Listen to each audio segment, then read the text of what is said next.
বাংলা নববর্ষকে স্বাগত জানিয়ে ও নিজের পরিবার এবং সকলের মঙ্গল কামনায় শতাব্দী প্রাচীন নৈহাটি বড় মা কালীর কাছে পূজা দিতে ভক্তদের ঢল নেমেছে।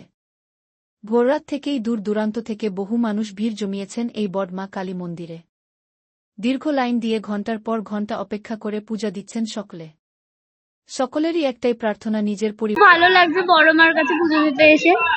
সকলের নতুন বছর খুব ভালো কাটুক। কি নাম তোমার? অঙ্কিতা বৈদ্য, কোথা থেকে আসছো? বর্ধমান। বর্ধমান থেকে আসছো? কতক্ষণ লাইনে দাঁড়িয়ে আছো? 3 ঘন্টার উপরে, কাকিনাড়া থেকে লাইন পুরো। আচ্ছা, ভালো লাগছে এখন পুজো দিতে? হ্যাঁ, প্রচন্ড। নববর্ষের মাঝে বছর প্রথম কি প্রার্থনা মায়ের কাছে? মায়ের কাছে প্রার্থনা সবাইকে ভালো রাখুক, সুস্থ রাখুক, এইটা কামনা করে আসো। কতক্ষণ লাইন ধরে দাঁড়িয়ে আছেন? আমি 8টা থেকে লাইন দিয়েছি, এখন এই সামনে এসে পৌঁছেছি। আপনার নামটা কি? অনন্যা দত্ত, কোথা থেকে আসছে? হুগলি থেকে। হাতিয়াড়া। কি নাম আপনার? দীপাশা রয়। আজ নববর্ষের দিনে বড় মা মন্দিরে কি বলবেন আজকে? ভালো বছরটা ভালো কাটুক, সবার ভালো কাটুক, সকলের ভালো কাটুক, মঙ্গল করুক মা সবার। কতক্ষণ ধরে লাইনে দাঁড়িয়ে আছেন? 2 থেকে 2.5 ঘন্টার উপরে দাঁড়িয়ে আছে আমরা, অনেক দূর থেকে। ভীষণ ভালো লাগছে। এই ভালো লাগা শেষ হয় না।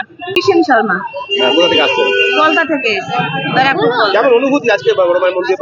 মানে অভিজ্ঞতা বলতে কি, মানে কাকিনাড়ার ওইখান থেকে লাইন দিয়ে এসেছি আমরা। মানে ভালো লাগছে, ভালো লাগছে। মায়ের কাছে কি প্রার্থনা?